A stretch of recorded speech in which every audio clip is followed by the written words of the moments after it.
They never heard him scream. One heartbeat, he was whispering orders into his vox bead. The next, his throat opened in a soft, wet line, and his words turned into a bubbling hiss that never reached anyone's ears. I watched the spray of arterial mist catch the dim lumen strips above like red dust in the void, and then he was gone, dragged back into the darkness by a gauntleted hand no one but me had seen. "Target 1 neutralized," I murmured, though my lips barely moved. The words were for my own record, not for the kill. The kill needed no witness. The manufactorum floor below us was a maze of conveyor belts and rusted gantries, drowning in a pall of exhaust smoke and machine spirit's breath. Rows of enemy soldiers watched the doors, the corridors, the obvious fire lanes. They had disciplined arcs of fire, overlapping fields, vox channels humming with fear-warped discipline. No one watched the shadows above their heads. I lay prone along a skeletal support beam, armor matte black and non-reflective, each surface treated to drink in the weak light and give nothing back. The helm's autosenses dimmed and brightened in pulses, matching the stuttering lumen strips below. Between each blink of light, I moved a fraction of an inch. Between each heartbeat, someone on the factory floor below me died. This is what they never understand about us. They call other legions mighty, glorious, terrible. They talk about battle lines and banners, armored spearheads and planet-breaking bombardment. They measure power in the crater left behind. We measure it in what never makes a sound. Another officer stepped into view beneath my perch, helmet off, one gloved hand raised as he gestured at a flickering tactical display. Human, tired, eyes raw with the effort of pretending he wasn't afraid. He didn't know yet that the fear was already winning. My finger brushed the trigger rune of my accelerator, but I didn't fire. That was the habit of my younger years, when I still thought death had to be loud. Now I simply shifted, muscles moving with a control bred into my gene seed and honed by a lifetime of hunting in the dark. The jump was a silent falling dream, 30 meters of emptiness swallowed in a single breath.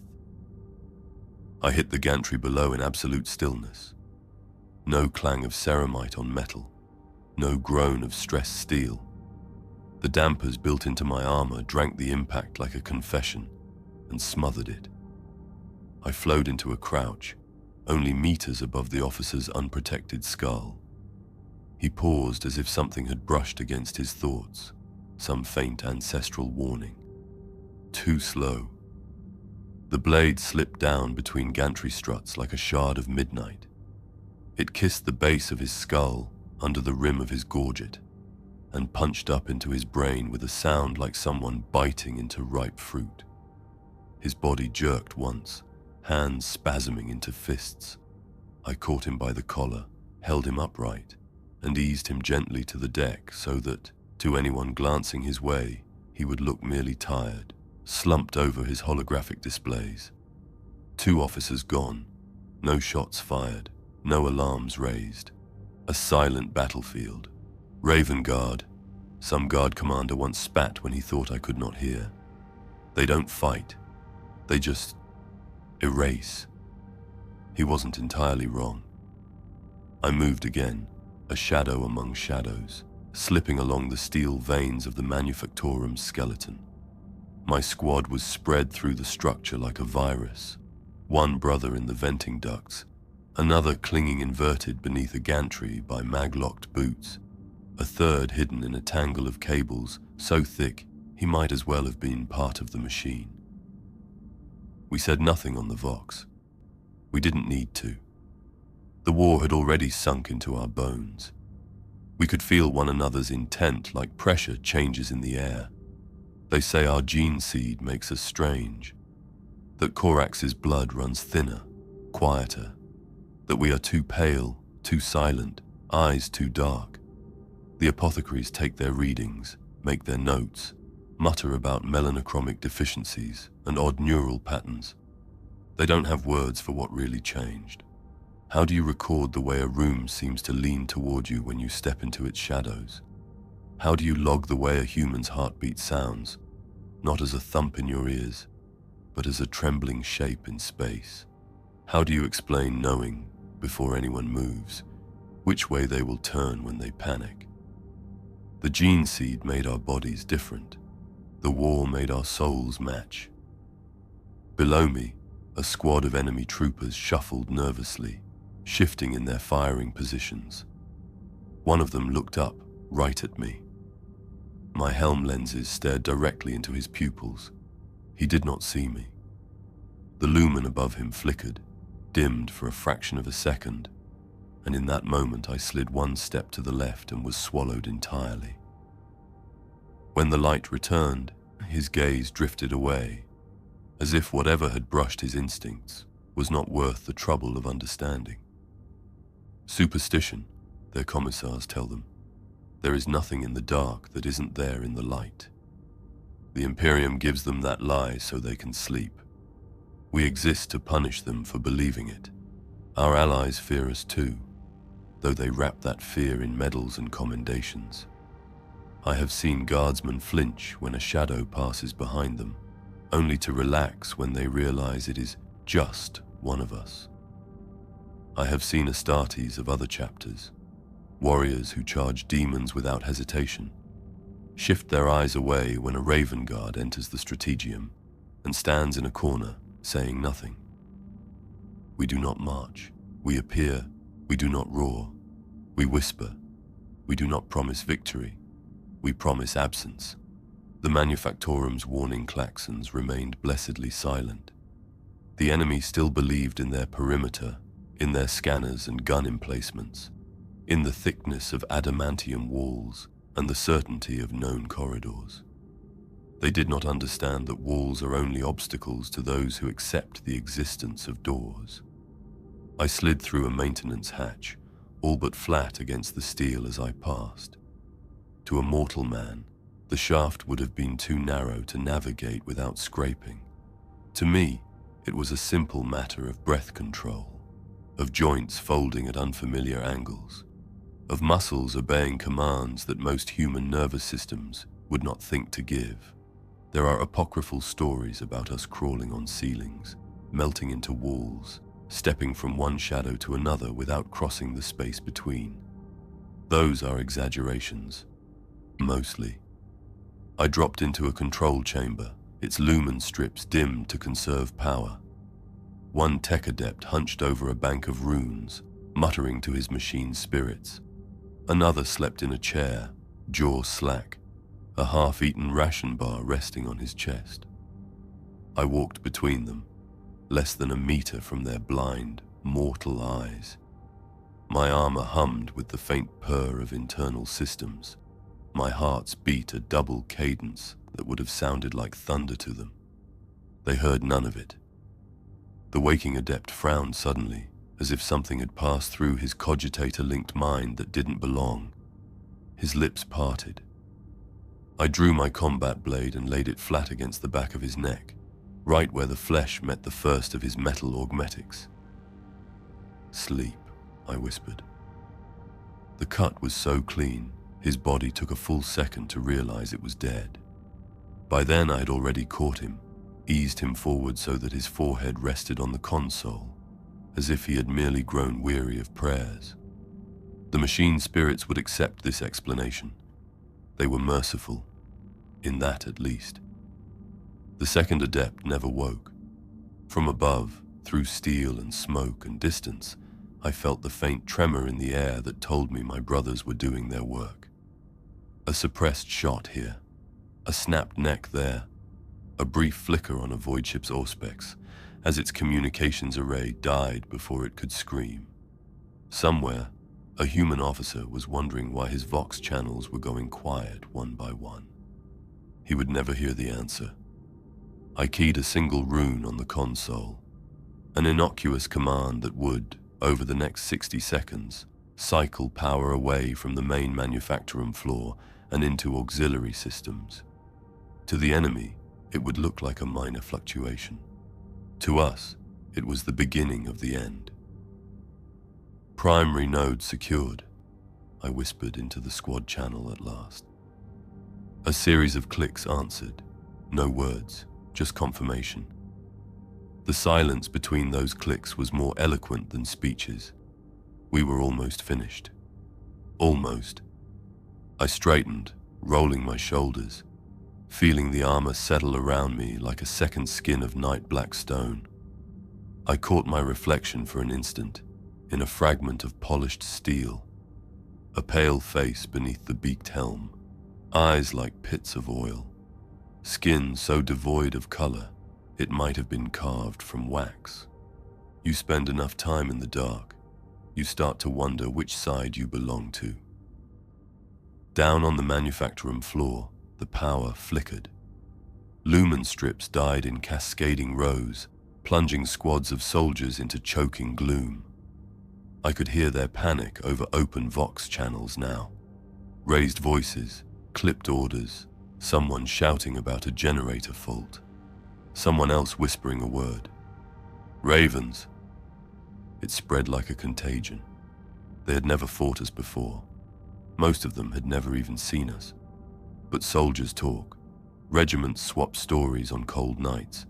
Officers brief their men with cautionary tales about units you hope never to face. We live in those stories long before we ever arrive. The last of the lights died. Smoke and darkness swallowed the manufactorum whole. Through my helm's optics, the world bloomed in shades of cold green and stark white, heat signatures flaring like distant stars in a void. "Weapons free," I said, as the first scream finally tore itself loose from someone's throat below. It echoes still in more worlds than this one. They will tell each other this place was cursed, that demons stalked the gantries, or Xenos slipped through the walls. They always reach for monsters they understand. They don't want to admit the truth. We were not hunting the enemy. We were hunting something far worse. The ash never left our armor. You can scrub ceramite until your gauntlets crack. You can bathe in solvent, stand beneath cleansing chem rains on 100 worlds. It doesn't matter. There's a certain kind of dust that clings to you in ways no sensor can track.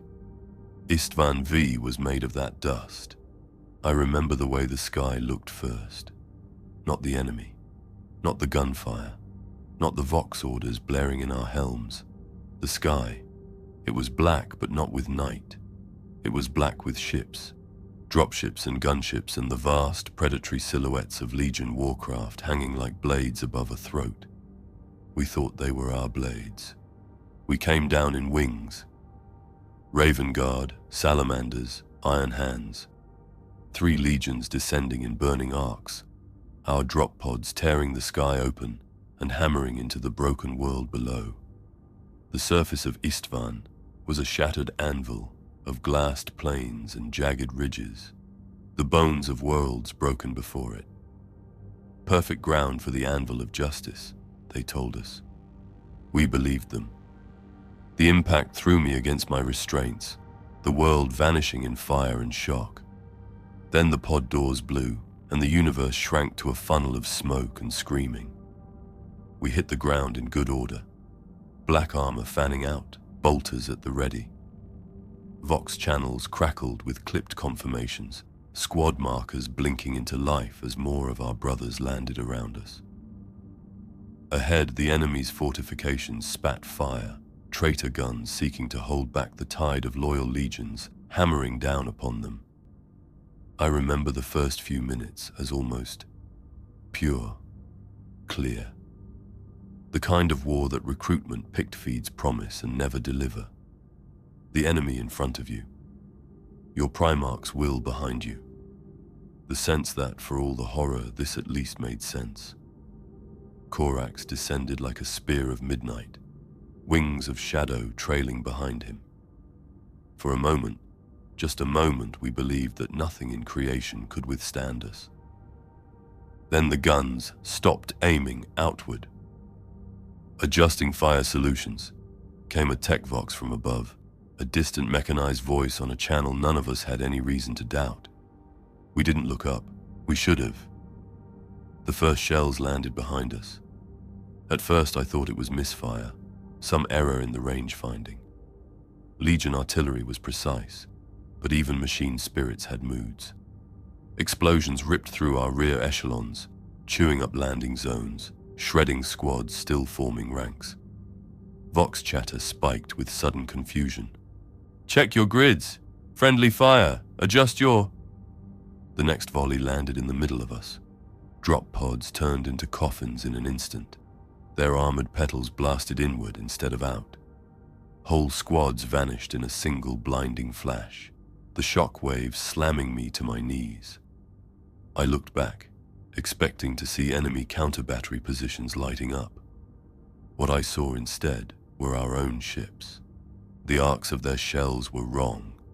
Their trajectories were wrong. They weren't overshooting. They weren't misreading data. They were correcting. They had found the range. Someone on the line started screaming into the Vox, demanding answers, demanding identification, demanding anything but the awful silence that answered from up above. Then the traitors around us turned. The forces we had driven back, those we thought broken and routed, shifted in eerie concert. Their fire fell away from our flanks and slammed into us point blank. Positions we had marked as friendly emplacements blossomed with muzzle flare and missile contrails. But the rounds weren't aimed past us anymore. They were aimed at our hearts. The Drop Site Massacre, they call it now. Clean words for a dirty thing. Easy syllables for scholars to write in their histories. From the ground, it didn't feel like a massacre. It felt like the sky had decided it hated us. I saw a salamander dreadnought take 3 direct hits from above, trying to shield a cluster of mortal auxiliaries with its bulk. The blast ripped through adamantium and flesh alike, vaporizing everything beneath. The dreadnought's sarcophagus cracked open like an egg, a flash-cooked horror spilling out that had once been a hero. I saw an Iron Hands line-breaker tank stop dead as a perfect shot punched down through its turret and out through its tracks. It burned from the inside, gunner silhouettes jerking like puppets on molten strings, and I saw my brothers die. Raven Guard are swift. We are elusive. We are hard to pin down even for those who know us best. But there is no stealth against betrayal from above, no evasion when every firing solution in orbit has your gene signature highlighted in sacred red ink. Pull back, someone ordered. It might have been a captain. It might have been a sergeant. It might have been me. The words lost meaning the moment they were spoken. Pull back to where? The earth was breaking under us, craters blooming like diseased flowers. The traitor legions advanced in lockstep, their bolter fire precise, their formations unshaken. They had known. For days, for weeks, for months. They had known. We had not. Corax was a streak of rage amidst it all. I caught glimpses of him between blasts, a dark comet carving through ranks of the faithless, his wings trailing contrails of shadow. He roared his fury at the sky, at the ships, at his own foolish trust. We could not hear his words over the bombardment, but we felt them.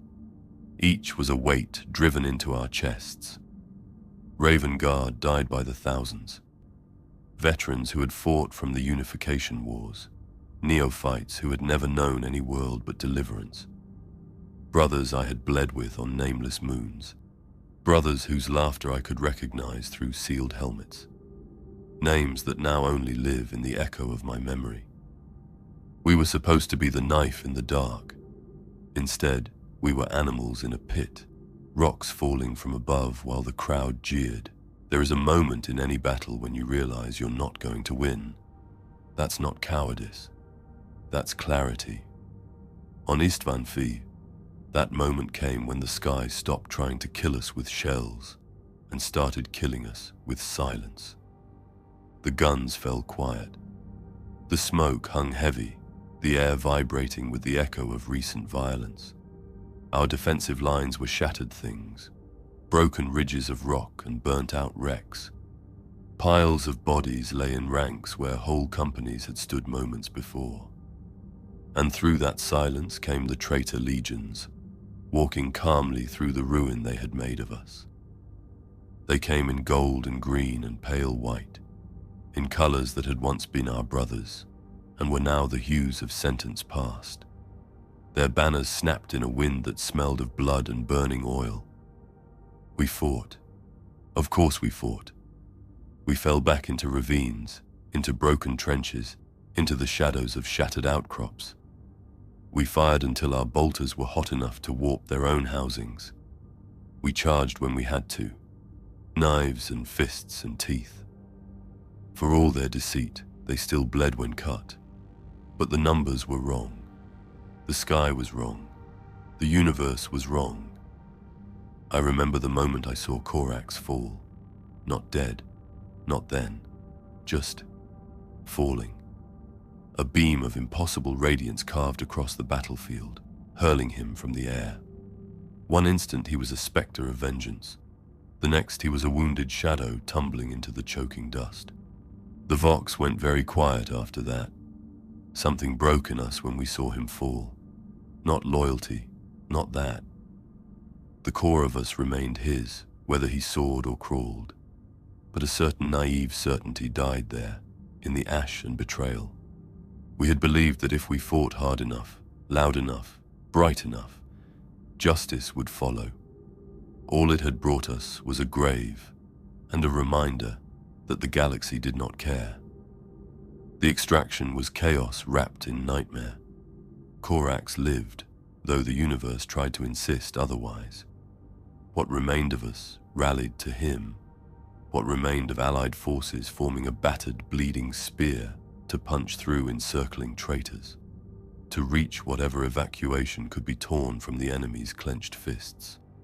I do not remember the flight itself, only fragments. The taste of iron in recycled air, the light inside the Thunderhawk flickering as impacts kissed its hull, the sight of a salamander's captain standing in the hatchway, firing his bolter until a stray shell finally took him and the hatch both, sucking his broken body into the void. Deliverance welcomed us home with the silence of a guilty child, our moon, our forge, our refuge. We limped back in ships that stank of burnt ceramite and cooked genocide. The docks were too quiet, the air chilled, the lights dimmed as if the machine's spirits themselves could feel our shame. The legion that stepped off those landers was not the one that had boarded them. We were fewer, of course, scattered squads and shattered companies, ghost ranks, but it was more than numbers. Something in our posture, in the way we walked, in the way we avoided one another's eyes, as if afraid of seeing our own failure reflected there. Corax did not speak to us at first. He moved through the forges and caverns of Deliverance like a condemned man walking his own gallows, listening to reports, watching the stuttering pict feeds of Isstvan's burning surface. His wings hung heavy at his back, feathers darkened with soot and blood. When he did speak, it was not in a speech in some grand hall. It was in whispered orders, reassignments, changes to training protocols, to deployment patterns, to the very heart of how we thought of war. No more proud declarations, no more mass landings, no more trust in banners and parades. We learnt to erase ourselves. The forges began producing more reconnaissance suits, more infiltration gear. Our apothecaries studied what we were and what we might still become, their reports dark with words they did not let us see. We trained in the shadows of our own moon, in caverns where light dared not enter. We practiced moving as silence given shape, as guilt given hands. There is a lie we tell others, that we chose this path because it suited our nature. The truth is, we chose it because we had no faith left in anything that stood in the open. Deliverance did not literally burn the way Isstvan did. No orbital firestorms scoured its surface. No traitor fleets smashed its rocks. But in the echo of that doomed world, something inside our legion did burn. Trust. In the high command. In the promises of brothers. In the idea that war was ever about honor and banners instead of survival and shadows. We became something new there, in the dim forges under our cold, scarred moon.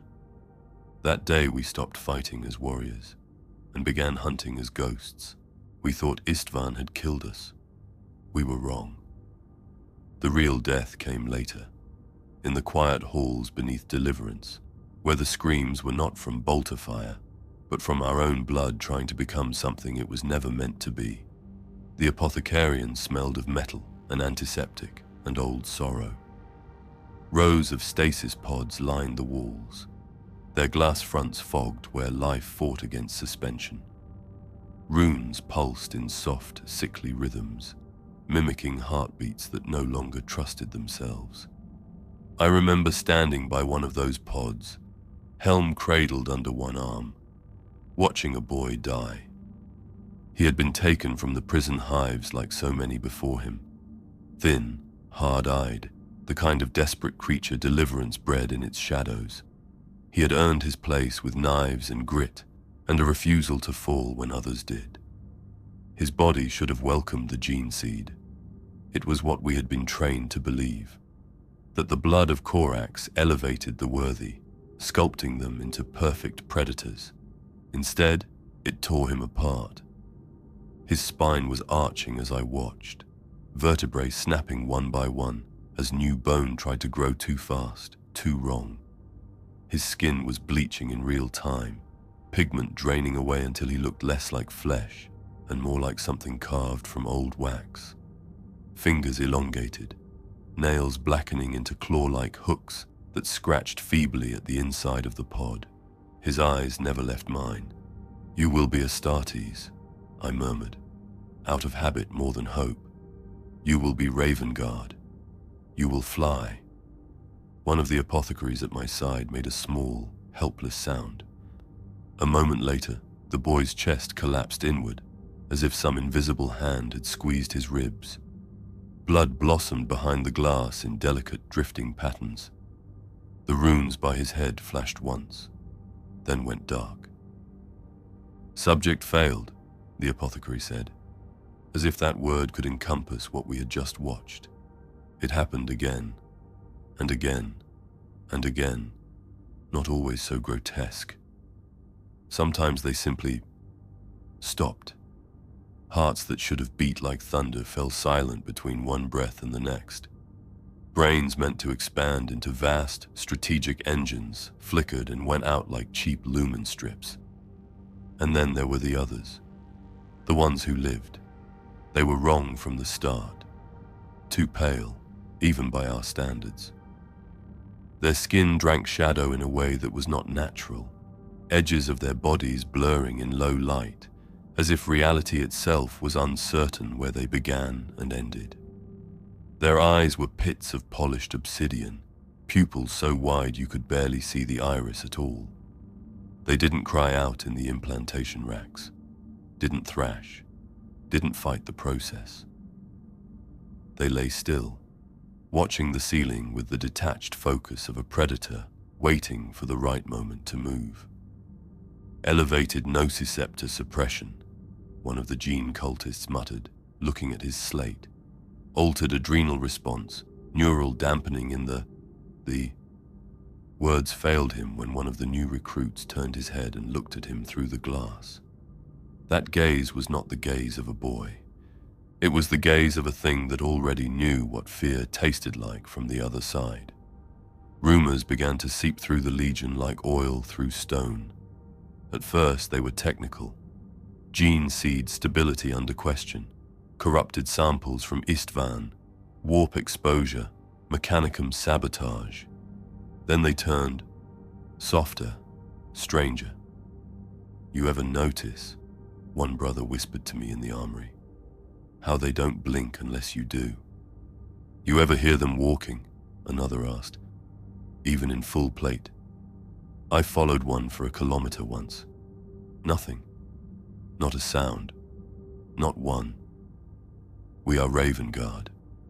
We have always been strange by the standards of other legions. We move quieter, think differently, prefer shadows to fanfare. It is part of what we are. But this was more than cultural, more than training. This felt like a curse. Corax carried that knowledge like a weight across his shoulders. You could see it in the way he stood on the galleries above the apothecarian, wings furled tight, watching his sons become something else. He blamed himself. For Isstvan, for our deaths, for our survival, especially for our survival. It is not enough, I heard him say once, voice low, rage carefully caged. He spoke with the Legion's chief apothecary. Their conversation carried faintly through my helm's auspex as I stood guard below. We have lost too many. I need my sons restored, not diminished. My lord, the gene stock. I know what we have lost, he snapped. I was there when they died. I will not watch the Legion fade away in a trickle of pale, broken corpses. There must be another way. There was. There always is. When you are desperate enough to stop asking if you should, and focus only on whether you can. Forbidden vaults were opened. Data caches linked to the darkest days of mankind's buried past were brought to light.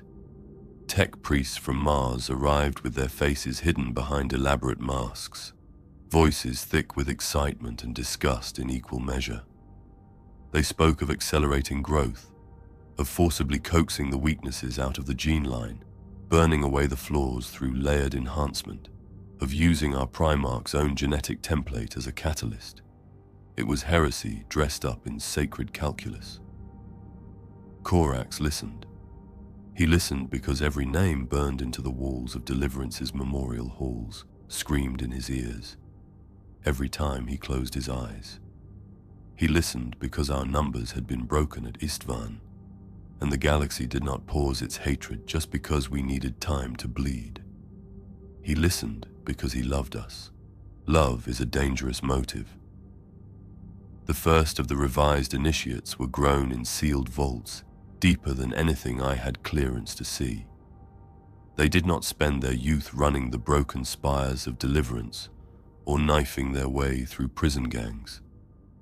They went from vat to implantation rack to black carapace in a fraction of the time. I saw one once before they were hidden from common view. He was tall, too tall even by our standards, his limbs slightly elongated, fingers ending in tapered digits that looked like they were made to slip through gaps armorers never intended. His skin was white as scar tissue, veins barely visible, a faint tracery of blue just beneath the surface. He didn't move when we entered the chamber, didn't turn his head. He knew we were there. I could feel him knowing. Designation, Alpha 3-7, an apothecary said, as if naming a machine. Cortical response time, superior. Nociceptor activity, minimal. Cloaking adaptation, promising. Promising, I repeated softly, watching the way the light failed around the boy's outline, as if it had lost interest in touching him. Corax stepped closer to the glass, his reflection passing over the mirrored surface. For a moment, I saw them both overlaid, the Primarch and the prototype, the father and the altered son. His wings twitched once, feathers rustling like distant thunder. "Do you know who I am?" Corax asked. The boy's eyes turned to him slowly. There was no awe there, no worship, just recognition, as if the universe had finally delivered the answer to a question he'd been born with. "Yes," he said. His voice sounded like someone whispering in an empty hall. "You are why I exist." Corax flinched, only slightly, enough for those of us who knew him to see. "We will perfect this," he told the apothecaries later, in the strategy chamber. "We will burn the flaws from our line, The Raven Guard will rise stronger than before. And the anomalies, one of the gene cultists asked carefully. The ones who do not meet projected norms. There was a silence then, long and heavy. We are creatures of shadow, Corax said at last. Let the mistakes vanish into it. Vanish they did. The prototypes were deployed in small numbers at first. Quiet raids, impossible infiltrations. Missions no sane commander would approve, because they assumed no one would come back. The prototypes always did. I heard stories. An enemy fortress where the garrison simply vanished overnight. Every guard found dead in their beds, throats opened by something that had never opened a door. A warship where the crew tore each other apart, driven mad by glimpses of movement in corners that should have been empty. A hive spire where, for 32 minutes, every lumen died, and every vox recorded nothing but the sound of someone breathing just behind the receiver. The reports that reached the rest of us were redacted, full of euphemisms and technical terms. Extreme stealth optimization, behavioral deviation, successful result with unforeseen side effects. We never saw the prototypes training with us, never stood beside them in the firing range or the chapel. They had their own halls, their own decks, their own darkness. And slowly, Corax's visits to those vaults grew less frequent. Guilt lives in avoidance. We could feel it in him when he walked among us. For all that he hid it well, the weight in his movements was heavier than the ash from Isstvan. He spoke softly, as he always had, but there was a distance behind his eyes, as if part of him was always somewhere else, listening to faint footsteps in a dark corridor only he could see. The Legion changed around his silence. Our combat doctrines shifted further into the unseen.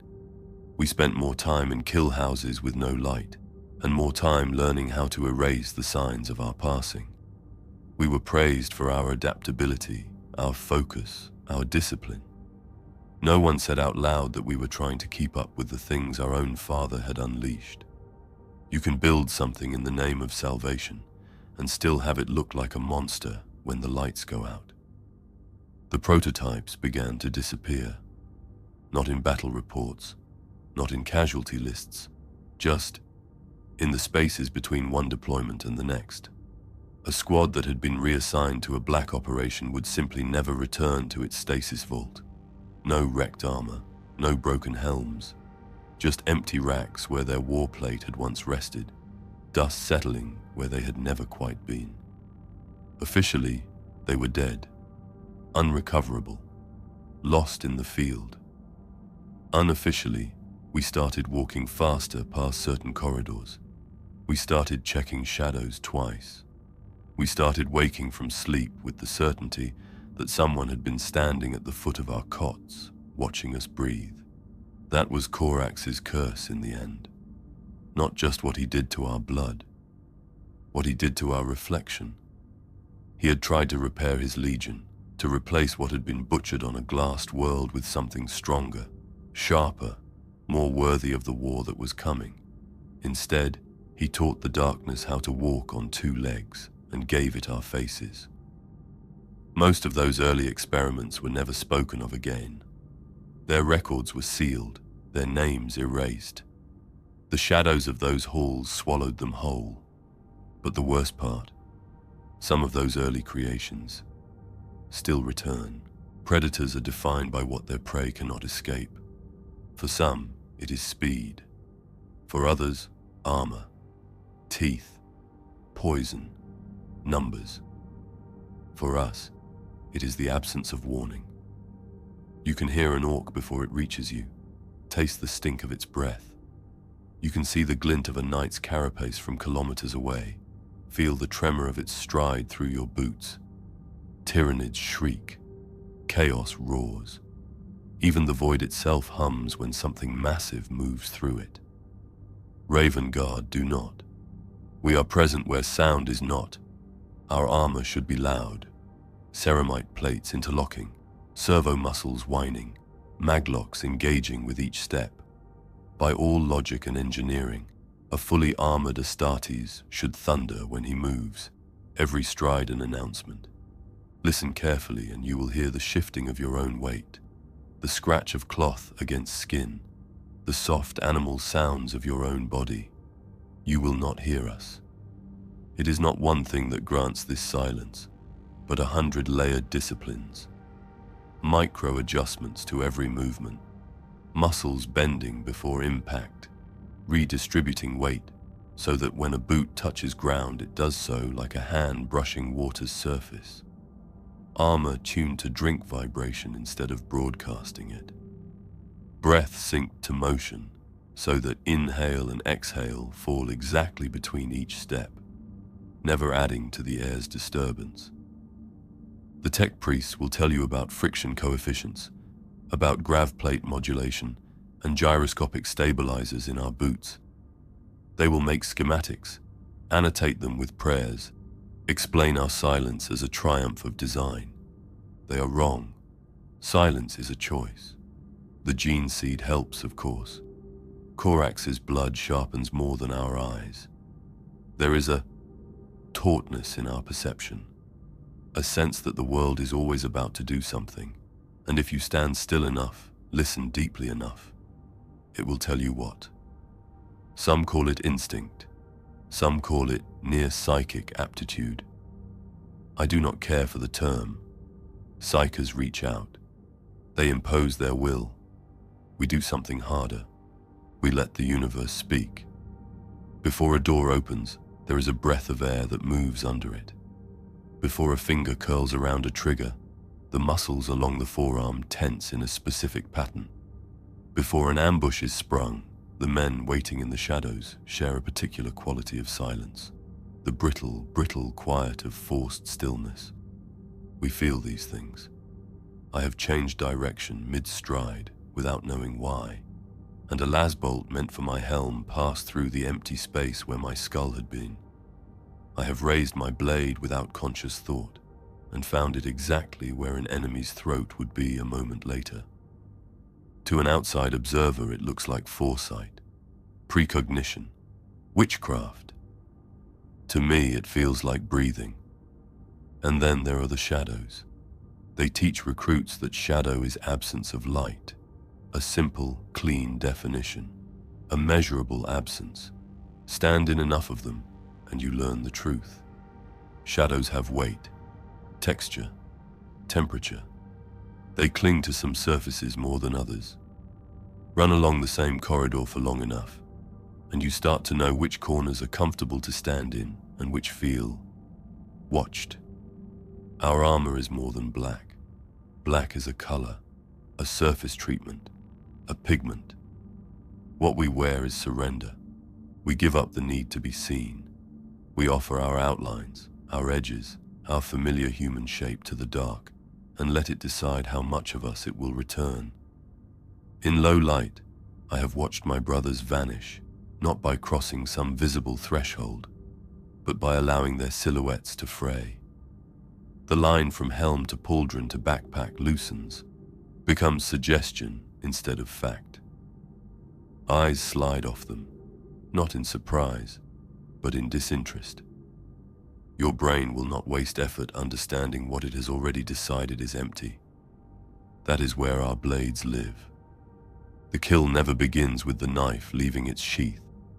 It begins seconds before, when the prey's mind clasps onto the idea that it is alone, when its shoulders sag just so, when its eyelids droop a fraction, because it has told itself, again and again, that nothing is there. Our blades appear before our bodies do, seen in the corner of an eye, as a gleam where there should be none, felt as a pressure in the air on the skin of a bare neck, a shard of absence sliding between ribs, whispering in bone. If they see anything at all, it is usually that. Steel in the dark, there and gone too fast to resolve the hand that held it. The rest is blood and confusion. And when there is no blood, there are the ghosts, Vox ghosts, they call them. Glitches, feedback, malfunctions. The first time I spoke into an enemy Vox line, it was an accident. Their channel bled into ours for a moment. Someone had miscalculated ranges, frequencies. Two nets brushed against one another. I heard a man on the other end, shouting coordinates, his voice thin with strain. He sounded like any other officer in any other war, tired, overconfident, certain that the picture in his intel feed matched the reality of his battlefield. I keyed my own Vox, just once. "Check your 6, I said, in his own language, my accent scraped clean by decades of practice. They're already inside. A beat of silence, then panic. "Who is this? Identify yourself. Which unit?" I cut the channel. His unit died 4 minutes later, never seeing who killed them. Now, we use their Vox as easily as their corridors. We slip into their frequencies, add suggestions, questions, doubts. One word here, one false contact report there. A scream played back from a different sector, so that the men who should be supporting each other rush off in separate directions, chasing phantoms. By the time their tech adepts realize what's happening, we're already gone. Sometimes, though, sometimes we speak plainly. "Run!" One of my brothers once whispered into an open enemy channel as their forward pickets started to vanish. No threats, no elaborate deception, just a single, honest piece of advice. They tried. An entire Imperial Guard battalion garrisoned that world. Hardened men and women, veterans of hive uprisings and orc incursions, their regimental banner a patchwork of campaign honors. They were not cowards. They had been told to hold the refinery complex at all costs. We had been told to take it without firing a shot. Our drop was quiet, well beyond their perimeter, in a strip of scrub and rock that their auspex had dismissed as strategically irrelevant. We moved in under cover of night, but night was only an accessory. The real cover was disbelief. Their outer patrols walked their routes, boots crunching gravel, laser guns held in that dangerously relaxed posture that says, "I have done this 1,000 times and nothing ever happens." We ensured nothing happened, at least nothing they could remember. Each patrol lost one man at a time, a trooper lagging half a step behind, turning his head to spit or adjust his webbing, finding the rest of his squad suddenly further away than they should be. He steps faster, breath catching, and then a hand comes out of a culvert, or a blade from a shadow cast by a rock too small to justify such darkness. The bodies were moved, carefully, respectfully, hidden beneath fuel drums, behind storage crates, laid out in culverts where the stagnant water would mask the scent of blood. By the time they realized their patrols were missing, we were already inside the perimeter fence. They called them back over the Vox. No answer. They sent out search teams. Some of them found the first body, the throat cut so clean it might have been a surgical incision. Some of them didn't come back at all. The battalion commander ordered floodlights activated, auspex sweeps intensified, all personnel to combat status. Sirens blared. Searchlights carved white spears through the dark. We stayed between them. Hundreds of men and women formed firing lines along the prefab walls and gantries. Laser guns trained on the approaches. Heavy stubbers and autocannons traversed back and forth, their crews tense, ready. No targets presented themselves. The longer nothing happened, the more their discipline frayed. A trooper flinched at a shadow and fired. Another shouted at him. Arguments sparked across squad lines, tamped down by sergeants already riding their own fear. We fed it. A brief burst of static on their command channel. Then a fragmentary voice. "There. Behind you. Emperor's sake, get away from..." Cut. Another report from a non-existent outpost. Contact north wall. They're inside the... Cut. The commander split his forces to respond to threats that did not exist, diluting his defensive line. Men moved through the complex, squads passing one another in narrow corridors, each more convinced than the last that the other group knew what was happening. They didn't. We walked among them. Sometimes we waited until a squad passed and took the last man. Sometimes we took the first. Sometimes we let them go, simply to deepen their confusion when roll call came up short.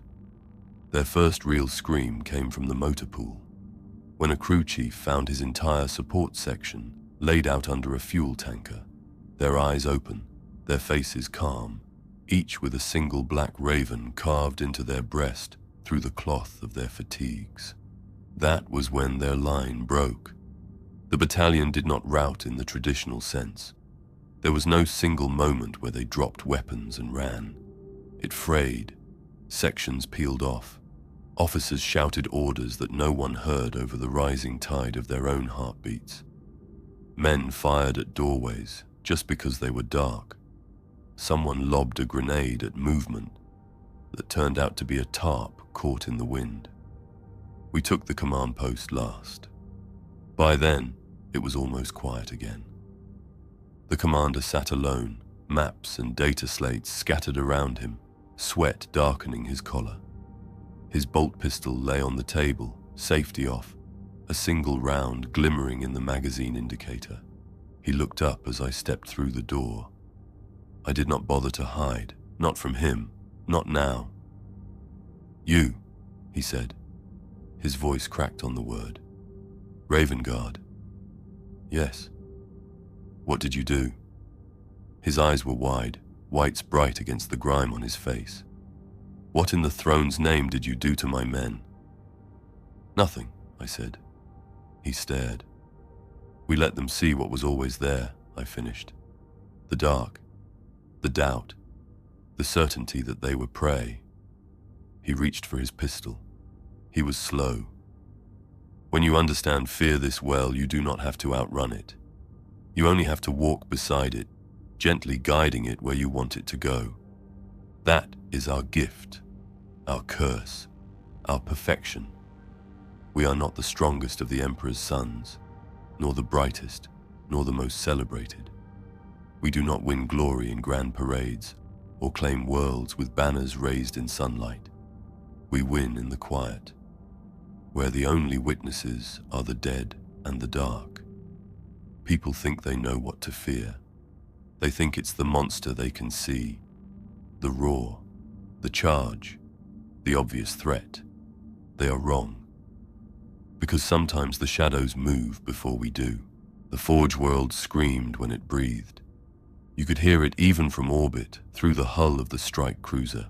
A low, grinding howl, half vox distortion, half the tortured song of a world whose machine spirits had forgotten what it was to be sane. The starport spires were rusted thorns surrounding a planet-sized wound, belching smoke the color of old blood. Chaos had held it for 10 years. We were sent to take its heart. Not with a bombardment, not with a grand crusade, not with banners and proclamations. With 9 Raven Guard, a corrupted manufactorum, and a single objective. "Kill the mind," our captain said, in the briefing chamber. "The body will tear itself apart." On a Forge world, the mind is not a man. It is a machine. We dropped in dead zones, where augers faltered, and orbital pict feeds returned only static. The enemy thought those voids were their defenses, the warp-bled storms radiating from the planet's corrupted core, acting as perfect blinders. We see well in the dark. The descent was a gut-twisting fall through fire and shrieking metal. Our drop pod slammed into a canyon of slag and twisted pipework, the impact ringing like a broken bell through the planet's wounded skin. We stepped out into a world that should never have been allowed to exist. The air was thick with ash and burnt oils.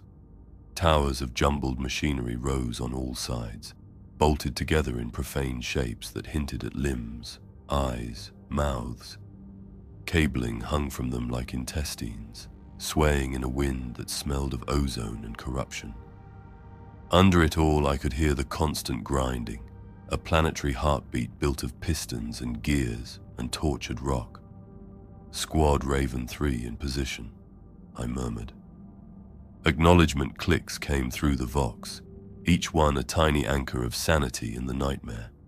We fanned out, moving along gantries and crawl spaces, slipping between overlapping patrol routes. Chaos had not been idle. The Forge's defenders wore armor once loyal, and now remade in filth. Spikes, horns, symbols etched into ceramite with knives and bare teeth. Mortal cultists staggered between them, faces split with too many smiles, limbs twisted by devotion and warp-touched radiation. They were not lax. They were not unprepared. They had simply never had to account for us. Our first objective was a command spire, its crown crowned in vox mass that pulsed with corrupted signals. Enemy commanders gathered there to feed and feed from the madness of the tortured machine spirits below, directing steel and flesh alike across the planet's surface. We climbed it from the inside. The spire's innards were a vertical labyrinth of maintenance shafts and cableways, steam valves and servo hatches. It was like crawling up the throat of some dead giant, the air hot and damp, the walls slick where oil and blood had mingled over the years. Our boots never slipped. We moved in absolute quiet, pausing only when the structure shuddered, as some massive mechanism turned far below. Each tremor sent dust raining down, a fine grey snow settling on our armor and turning us into statues for a heartbeat. Above, we could hear voices, waiting for authorization from the warpsmith. Skull quota is not being met in Sector 12. The machine god that is not speaks through the static, I tell you it does. We could have recorded their speech for intelligence. Instead, we counted their heartbeats. At the top of the spire, we found them around a hollowed-out cogitator altar. Dozens of commanders gathered in an iron chapel of blinking runes and dangling cables. Some were corrupted Astartes, warped by the warp's caress into mockeries of the Emperor's design. Others were human officers, their uniforms stained and their eyes glowing with whatever filth passed for grace in the dark god's sight. In the center of the chamber, a vast vox array rose like a blasphemous tree, its branches cables and antennae, its leaves flickering hololiths. It was whispering, not in words, not at first, just a soft, glitching susurrus buried in the static. We watched from the vents, 9 shadows among the pipes, as the commanders argued, gestured, snarled. One of them turned his head, as if listening to something beyond the range of mortal hearing. "What did it say?" another demanded. The first shook his head. "Names." The word hung in the air. "Whose names?" He frowned, gaze distant. "It is unclear." My squad leader looked at me, helm lenses regarding me as if to ask whether we should proceed. I nodded. We timed it to the grind of the world's heart. When the next tremor rolled through the spire, shaking dust from the ceiling, we dropped as one. Raven Guard were never meant to fall like meteors. We fall like bad decisions, unnoticed until it's far too late. I landed behind a human officer, my boots touching iron with the softness of regret. My blade slid through his spine and out through his chest, the tip emerging beneath his metal-cluttered uniform in a neat dark triangle. He opened his mouth to scream. I clamped my other hand over his lips, fingers digging into his jaw hard enough to crack bone. His breath burst against my palm, hot and wet. He died without making a sound. Around us, the Chaos commanders continued to argue. One by one, we peeled them from the crowd. A warpsmith, turning to snarl at a subordinate that no longer existed, never saw the shadow detach from a pillar and take his head with a single, precise cut. He dropped where he stood, blood pumping in steady, mechanical pulses from his neck, soaking the floor in a widening circle.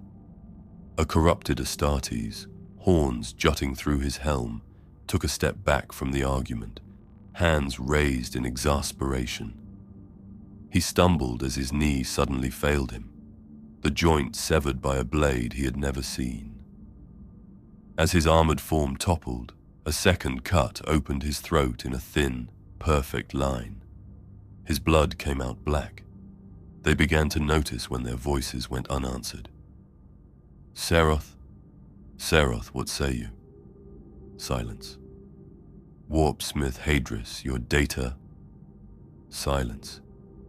The whispering from the Vox array grew louder, the static forming shapes at the edge of comprehension. I heard our own designations in it, old squad codes, mission tags, call signs long since retired.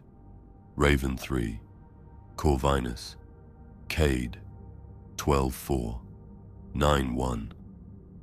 The machine spirit of that corrupted altar had felt us enter the spire. It had tasted our presence in the electromagnetic hum of our armor, in the faint shifts of air in the vents. It was trying to warn them. The commanders looked at the array, unease flickering across faces that had been carved into permanent hatred long ago. "What does it speak?" one demanded. "Names," the tech adept attached to the spire muttered. His mechadendrites trembled. "Names in the dark." Then his head snapped back as a bolt round blew through his occipital ridge from behind. The chamber erupted. Shouts, bolter fire, the whine of chain blades ripping free from maglocks. In their panic, they turned on each other, unable to tell where the shots were coming from. The muzzle flare from one champion's weapon drew fire from another, which in turn drew a retaliatory volley. We moved through the chaos like wind through tall grass. Each time they thought they had a target, we were already gone, slipping behind support struts, under data looms, into the writhing forest of cables. Their rounds chewed metal and flesh that wasn't ours. Their grenades deafened them more than us. One by one, their leaders fell. Our kill count ticked upward in my helm display, a flickering number at the corner of my vision. 8, 9, 12. The Vox array blurred its whispering into a single, drawn-out wail. Then the daemons arrived. They poured from the walls as the air rippled, reality tearing like diseased skin, clawed hands and snarling snouts, eyes burning with warp-born hunger. Lesser things, but dangerous. They smelled of copper and hot dust, their voices a chorus of contempt. They were not summoned. They were attracted. Chaos feeds on fear. The spiraling panic of the Forge World's leaders had called them the way blood calls carrion. They spilled into the chamber, eager for slaughter. And then they stopped. Every demon froze as if pinned in place. Their heads turned slowly, not toward the commanders dying around the altar, but toward the vents, toward the shadows, toward us. For the first time in my long life, I saw demons hesitate. Their eyes, those that had eyes, narrowed. Their nostrils flared. They sniffed the air, tasting it. One took a step forward, then another, claws scraping the metal floor. It reached toward me. I let it. Its hand passed through my shadow, fingers closing on nothing. It recoiled as if stung. Somewhere in the depths of its ruptured mind, it had recognized something it did not like. Not a threat to its body, to its ego. We were not witches, not psychers. We did not blaze in the warp the way librarians do. But we had spent centuries moving at the edges of that other poisonous reality, skirting its influence, stepping just close enough to its currents to mimic their flow without being taken. The demons understood that. They were predators, so were we. For a long heartbeat, the chamber hung on a knife edge. Chaos champions bled out on the deck. The machine spirit screamed. The demons stared at the shadows where we hid.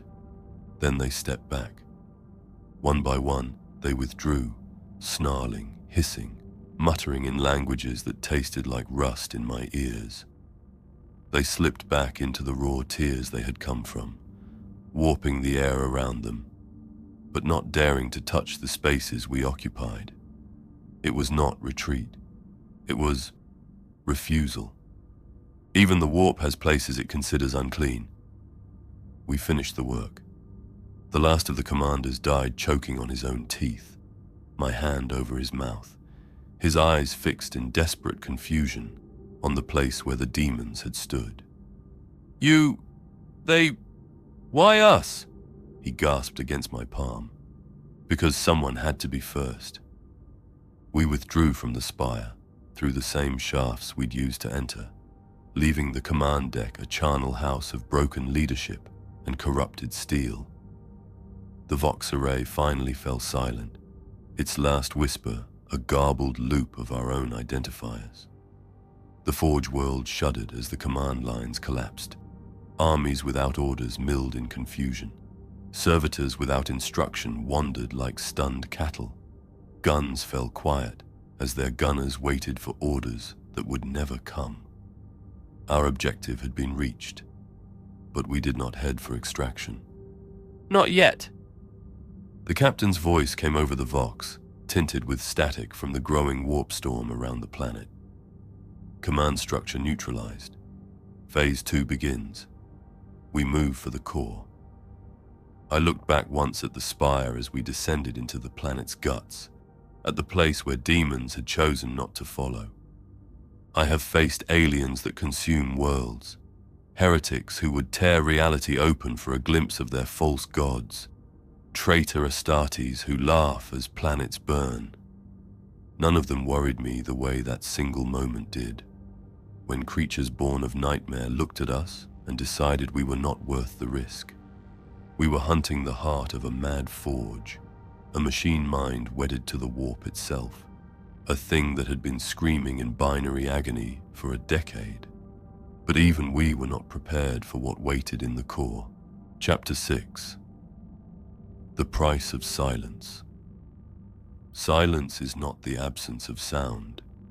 It is the hollowing out of the self. When people speak of the Raven Guard, they talk of stealth, of cunning, of warriors who move like echoes and kill like judgment. They talk of efficiency, precision, perfect control. They admire the results. They never ask what it costs. They never ask what we lose each time we fade into the dark and let it swallow us. After Isstvan, after Corax experiments, after decades of shadow warfare, something began to wither in us. Not a physical decay. Our bodies remained strong, our senses sharp, our training flawless. It was the other part of us, the part that was meant to be human.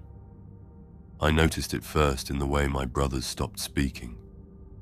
Raven Guard have always been quiet, but this was different.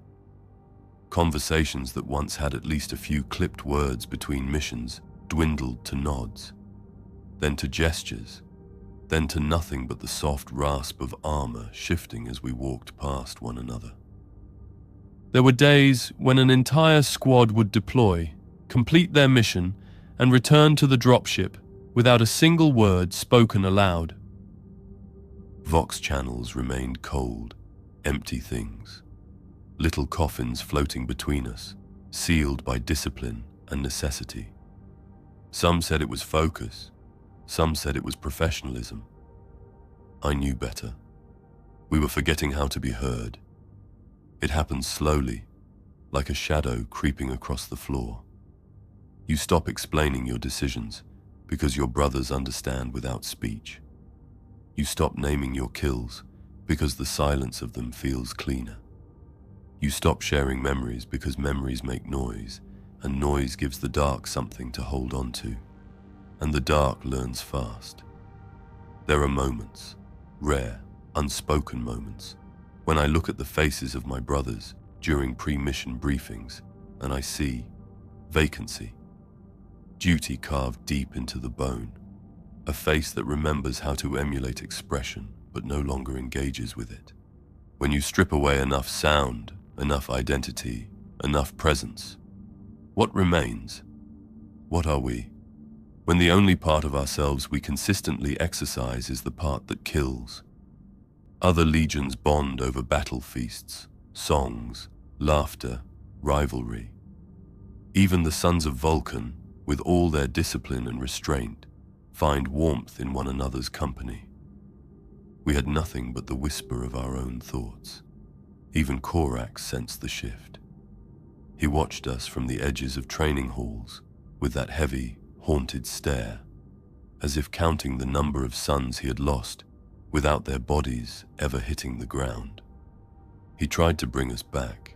He encouraged tactical discussion, joint exercises, moments of human interaction. He even ordered that squads be rotated more frequently so that no group of brothers grew too accustomed to silence. But some damage is irreversible, and some wounds do not bleed. We trained in the caves beneath Deliverance, vast halls carved from ancient stone, deep enough that the world above could not reach us. Those caves were silent in a way that was not natural. No echoes, no wind, no insects.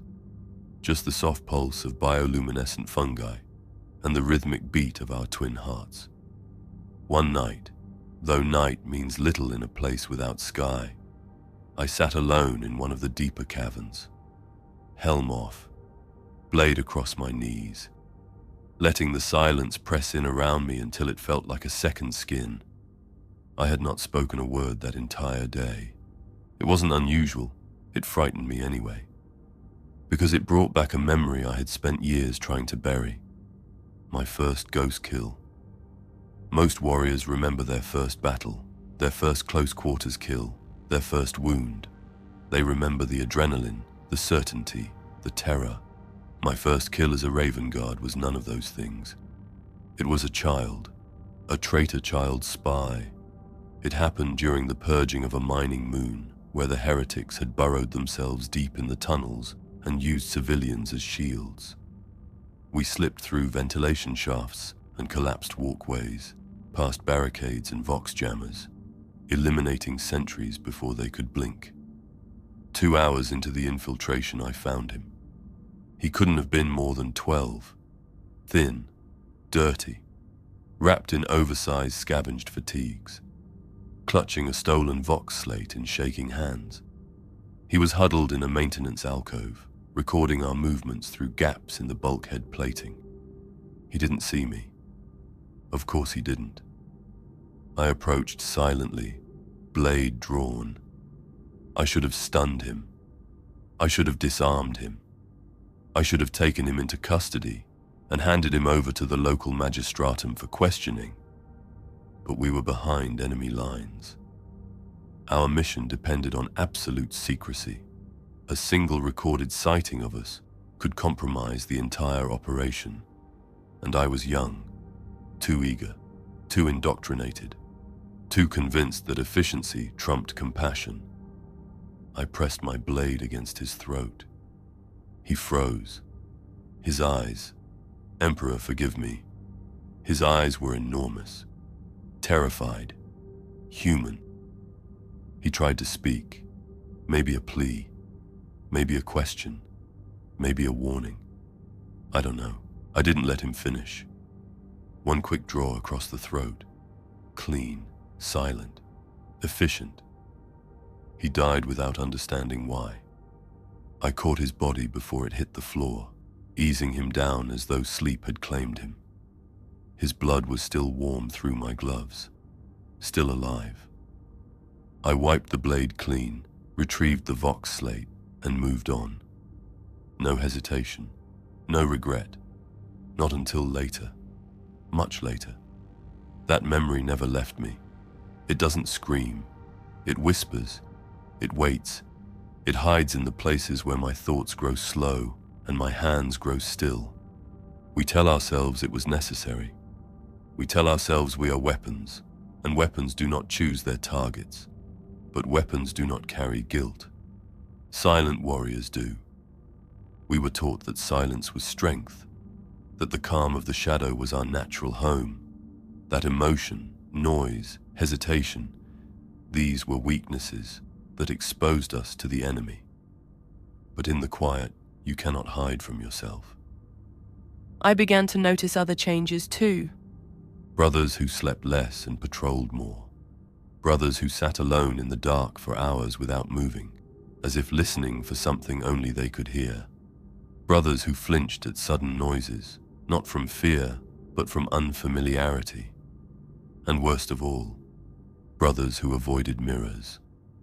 Our armor is black, our faces pale, our eyes dark, our habits darker. What happens when you stare at your own reflection and no longer recognize the man looking back? Some whispered in private moments about the prototypes Corax made, about the things that moved in the deep halls, about the sons who never returned. Some wondered if we were becoming like them. Some wondered if we already were. One sergeant, older than me, scarred from wars long forgotten, confessed something to me once as we waited for extraction in the ruins of a collapsed Prometheum plant. "We were never meant to be silent this long," he whispered. "Humans fill the dark with stories because the alternative is too much to bear." "And what's the alternative?" I asked. He looked at me then, eyes hollow behind his helm lenses. "You start hearing the stories whisper back. Silence eats the edges of the mind. That is the truth none of our doctrines teach. We train to erase our presence. We train to suppress our breathing, our footsteps, our thoughts. We train to move without disturbing air, dust, or doubt. Eventually, we learn to erase more than our sound. We erase our wants, our fears, our memories, our faces. And the more we carve away of ourselves, the more the darkness has room to grow. I still remember that child.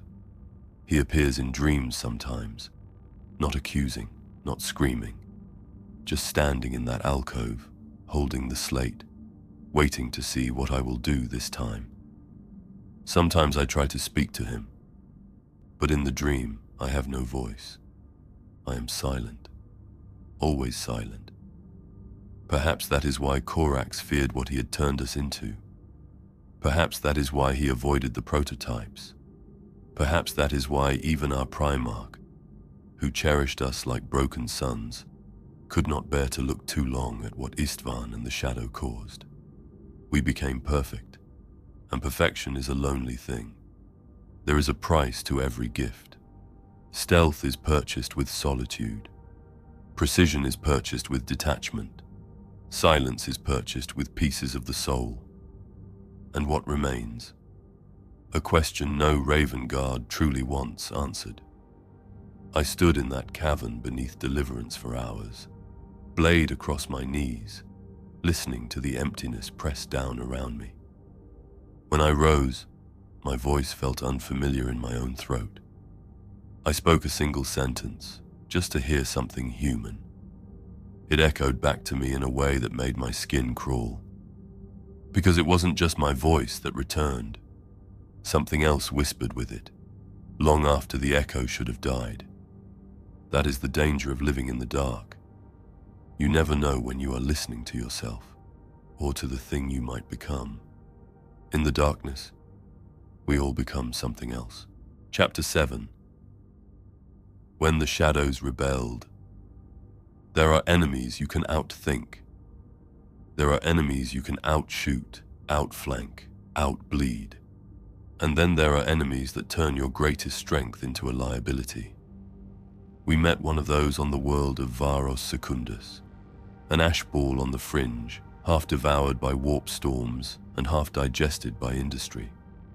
Once, it had been an Imperial mining hub. Now it was a shrine to something that had no right to be worshipped.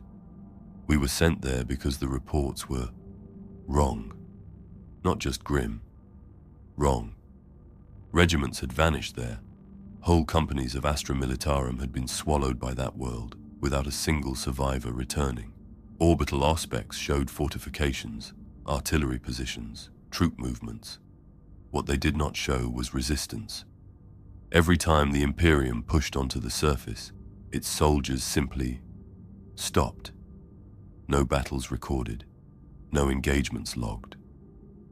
Vox logs ended in mid-sentence. We assumed it was some variant of warp infection, demonic incursion, psychic phenomena. Raven Guard are used to things man is not meant to see. We were not prepared for something that was simply meant to see us. Our insertion was standard. Thunderhawks dropped us into the broken teeth of Varos's manufacturum districts. Towering skeletal spires, conveyor bridges hanging like snapped ligaments between them. Rust, ash, wind that tasted like burnt wiring and old prayers. The perfect hunting ground. We moved in 3 squads, fanning out through the industrial ruins. Auspec's sweeps showed scattered traces of life, flickers on the edge of ranges. No distinct formations, no patrol patterns, just presence. Feels wrong, one of my brothers murmured over the squad link. Define wrong, I replied. Too quiet, he said after a moment. Even for us. We advanced. No sentries challenged us. No alarms sounded. No Vox bursts cried out our arrival. We saw signs of struggle, las burns scorched into bulkheads, spent shell casings, blood baked black onto the decking.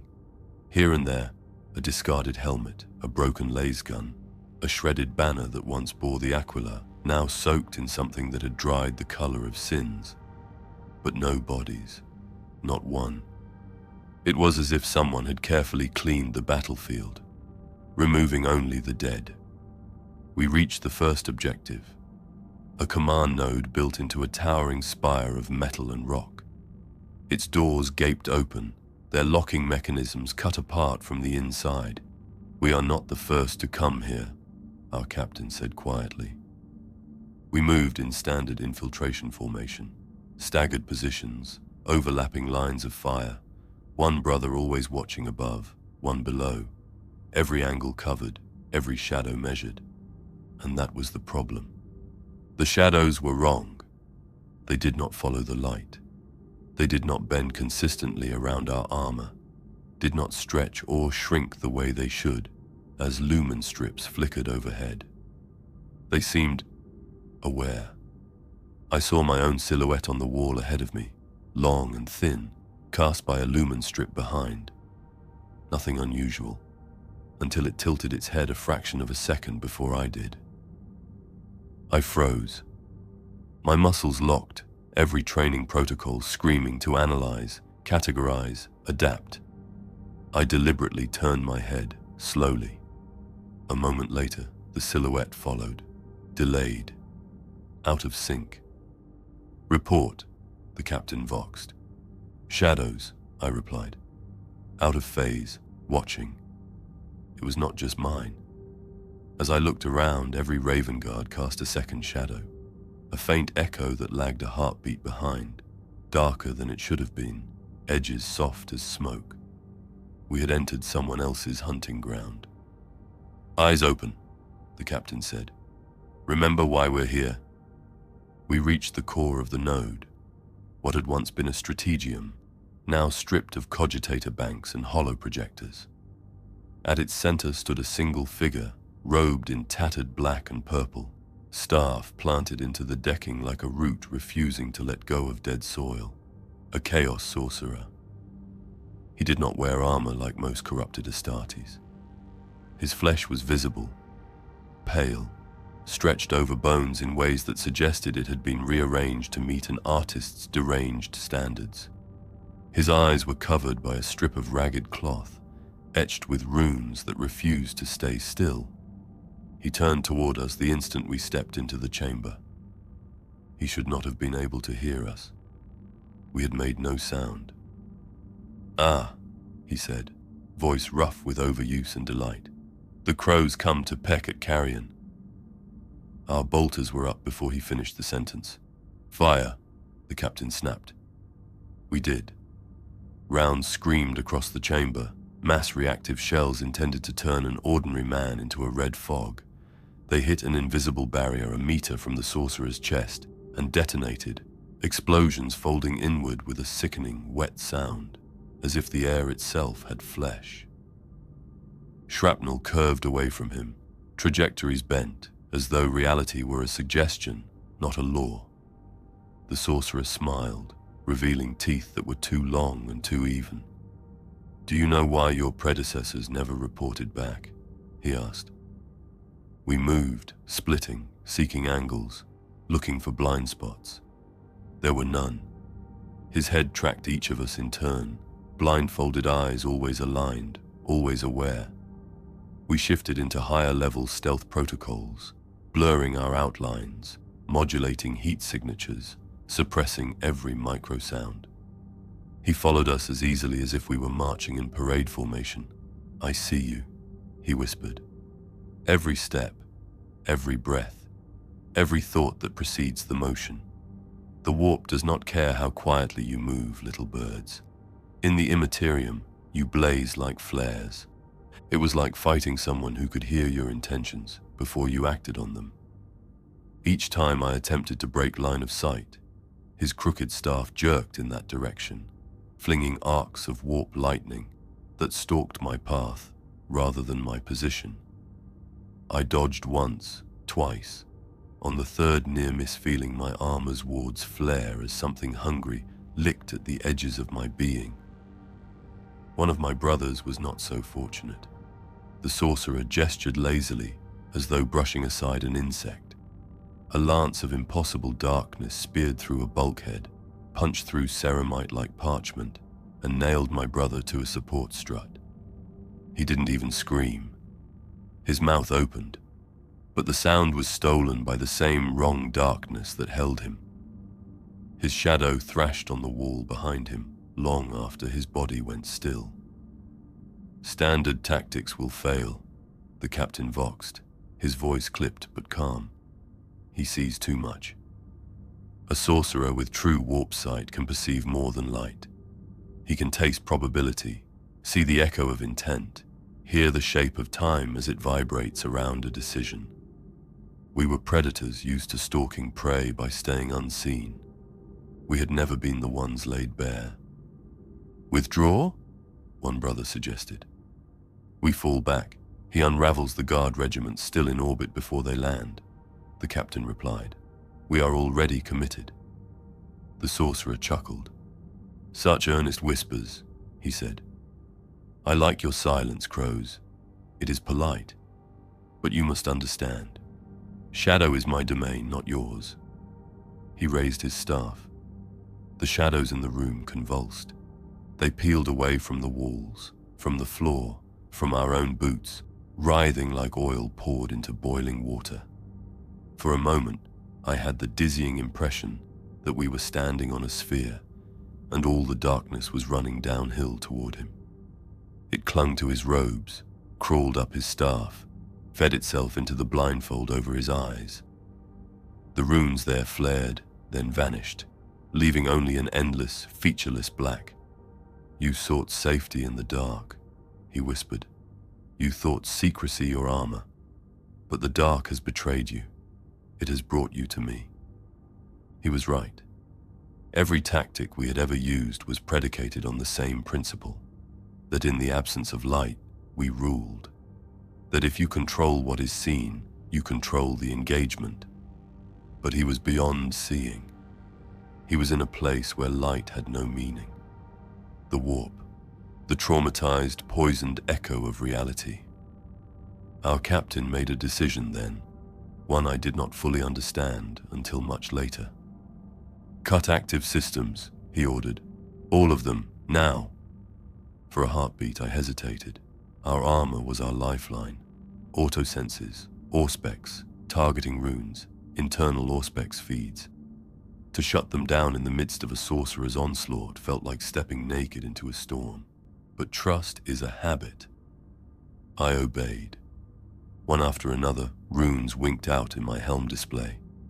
The world dimmed as low-light filters disengaged. Targeting reticules vanished. Environmental readings went blank. The comforting hum of internal stabilizers died away.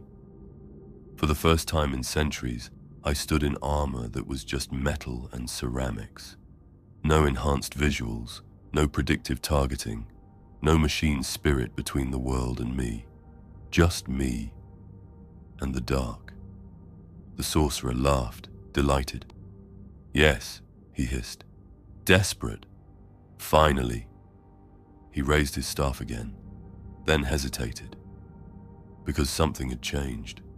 When the armor went quiet, so did we. Not just our movements, our thoughts, the hum of intent, the subtle psychic heat that even untrained minds generate when they plan, when they anticipate, when they fear. That dimmed. Centuries of conditioning, of stilling the self, of erasing presence, rose to the surface. We stopped thinking like men. We started existing like lack. I closed my eyes, not in surrender, in focus. The forge's pulse beat through my boots. The sorcerer's breath rasped against my skin, carried on currents of scorched air. The warp roiled around him, a storm of hate and insight. But storms have blind spots, eyes, still centers. I let go. Of tags, of tactics, of the narrative in my head that always whispered, step, strike, kill. I let the silence inside me expand. The sorcerer's head tilted. "What are you doing?" he murmured. "Why can I not? Why can I not?" He took a step toward where I had been. I was no longer there. I moved, not toward him, but with the holes in his perception. Warp sight is not infinite. It is focused, directed by will and expectation. He was looking for crows, predators in armor, moving with purpose, radiating intent. He did not know how to look for what we had just become, absence. We mimicked the warp's silence, not the screaming, roiling madness of demons and storms, but the quiet places between them. The dead, frozen zones where nothing lives, where even thought recoils. We had brushed those places in our long wars at the edge of reality. Now we became like them. The sorcerer lashed out with arcs of raw power, bolts of unlight that carved smoking scars into the metal. Each one struck where a raven guard would have been if we had followed our training. We did not. We followed our lack. No plan, no prediction, no shaping of the future, just movement that refused to exist in his mind until it had already happened. My blade entered his back between two malformed vertebrae. He screamed, not from pain, but from outrage. "Impossible!" The captain's blade entered next, sideways, severing the pathways along his spine that channeled warp energy. Another brother took his throat. Another broke his staff. He died in pieces, each cut erasing another sense, another connection, another avenue of perception. His last words were not a curse. They were a question, gasped around a mouthful of his own blood. "What are you?" We did not answer. The shadows flowed back into place as he collapsed, leaving us standing in a chamber lit only by failing lumen strips and the fading glow of corrupted runes. Slowly, we rebooted our armor. Runes flickered back to life. Auspex feeds stabilized. The universe returned to numbers and readings and familiar overlays. But something had changed, not in the world. In us. We had touched a deeper darkness than any void or cave or starless night. We had reached into the warp's own blind spots and found a way to be like them. To not just move through silence, to be silence. The Forge world began to unravel around us as chaos forces lost their guiding eye. The Guard would land in force soon, claim the surface, raise their banners, name their dead. They would call it a victory. They would add it to their lists. They would never know what we had become to make it possible. On the flight back to the strike cruiser, my brothers sat in their restraints, helms on, visors dark. No one spoke. No one had to. We all knew. The question the sorcerer had asked was one the galaxy had been asking, in its own way, since Isstvan, since Deliverance, since the first time someone realized that a battlefield could be won without ever seeing the hand that struck them down. What are the Raven Guard, really? We had taken a step toward answering it. Not men, not monsters, not demons. Something that learned from all three and owed allegiance solely to the shadow between them. And in that moment, we realized why the galaxy truly fears us. Chapter 8. Why the Raven Guard are feared. There is a lie whispered across the Imperium. It says the Raven Guard are feared because they are silent, because they appear where no soldier should be able to stand, because they kill without warning, without witness, without leaving bodies to bury. It is a comforting lie, one that generals, commissars, and governors all cling to. They tell themselves that if they study our tactics, our infiltration patterns, our stealth signatures, they can prepare for us. They cannot. Because stealth is not why we are feared. It never was. Fear is not born from invisibility. It is born from the mind. And we understand minds better than any other legion ever did, because we have spent 10,000 years breaking them, not through torture, not through interrogation, through silence. When the Imperium teaches recruits about war, they teach them to fight with courage, strength, discipline. They teach them that the greatest enemy is fear. We learned a different truth. Fear is not the enemy. Fear is a weapon, a pure one, reliable, predictable, universal. There is no soldier alive, not Astartes, not mortal, not Xenos, who does not answer to fear in some form. It shapes the muscles, tightens the breath, narrows the vision. It is instinct written into bone. Master fear, and you master the battlefield. We mastered it by living inside it, by embracing it, by becoming it. Physical stealth is the surface layer, the part outsiders see and try to imitate, but beneath it lies the real art, psychological warfare perfected over millennia. You see, we don't kill quickly unless we must. We kill deliberately, slowly, with purpose. When a Raven Guard infiltrates an enemy formation, he does not strike the strongest first. He takes the quiet ones, the isolated ones, the ones whose absence will be noticed only after doubt has already bloomed in the ranks. He lets the enemy realize they are losing soldiers. He lets them search. He lets them hope they imagined it. Then he takes another, and another. Patterns begin to form, patterns the enemy cannot decode. Whole squads vanish without leaving tracks. Vox signals echo with whispers of voices that do not belong to the living. Helm cams replay footage of corridors that should be safe, until something moves in the corner of the frame. By the time the Raven Guard reveals himself, if he ever does, the battle is already decided.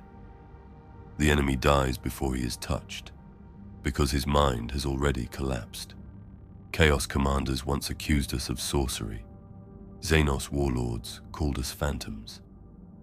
Even our brother legions whispered that something in us was unnatural. But there is nothing supernatural about fear. Fear is empirical. Fear is measurable. Fear is precise. And we wield it the way other legions wield bolters or blades. A Night Lord kills to inspire terror. A Raven Guard kills to engineer it. Every patrol route we eliminate, every sentry we bypass, every body we hide. These are strokes of an invisible brush painting dread into the hearts of our enemies. By the time a fortress falls, the defenders often die in ways we barely touch. Accidents? Friendly fire, paranoia, suicide. We do not take credit for these deaths. We simply allow them. Because fear, when shaped correctly, becomes a language the universe understands instinctively. And we are fluent in it. But there is another truth, a deeper one, the one no one speaks of. We are not feared because we understand fear. We are feared because we understand the dark. Most soldiers fear the unknown. We fear the known. We fear what silence reveals about ourselves. We fear the reflection of the killer we were shaped to become. And that fear is power. It sharpens us, hardens us, keeps us alive in places where sanity breaks and courage collapses. The galaxy fears us because we fear ourselves more perfectly than any enemy ever could. Fear turned inward becomes invincibility. Fear turned outward becomes annihilation. You want to know the real reason they whisper our name on dying worlds. Not because we are myth, not because we are rumor, not because we are ghost, but because no one can fight something that understands fear better than they understand breath. No weapon can counter it. No armor can stop it. No prayer can silence it. Fear is older than mankind, older than the Emperor, older than the stars. We are its custodians, its interpreters, its executioners. I remember a general once, a proud man from a proud regiment, who told me after a joint operation, "Your tactics are monstrous." I asked him what he meant. He wiped sweat from his brow, eyes still wide from the battle we had fought. "You don't kill like warriors," he said. "You kill like inevitability." I didn't correct him. He was right. We do not fight as soldiers. We fight as consequences. And now, after 10,000 years of war, the galaxy has learned one undeniable truth. It's not our stealth that terrifies them. It's our understanding of fear itself, the way we shape it, wield it, live inside it, become it.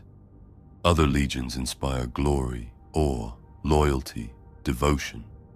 We inspire dread, pure ancestral instinctive dread, the kind that makes even demons pause, the kind that makes traitors pray, the kind that makes entire battalions break at the sound of their own heartbeat. The kind that reminds every creature in the galaxy that the dark was here long before they were, and it will be here long after. Fear is not our tool. Fear is our birthright. It is the ink we write history with. It is the shadow we leave behind when the killing is done. It is the language the galaxy will always understand, even when everything else is forgotten. And when mankind forgets the fear of the dark, we will remind them. Because we were born in the shadows, and one day we will return to them. If this story gripped you, if the world of Warhammer 40K consumes you, if you want more grimdark sagas, more cinematic lore, more terrifying myth, then you need to subscribe right now. Don't wait. Don't hesitate. The next story is already moving in the dark. You won't see it coming, but you will feel it. Hit that button. Step into the shadows with us, because the next horror is already waiting, and you don't want to face it alone.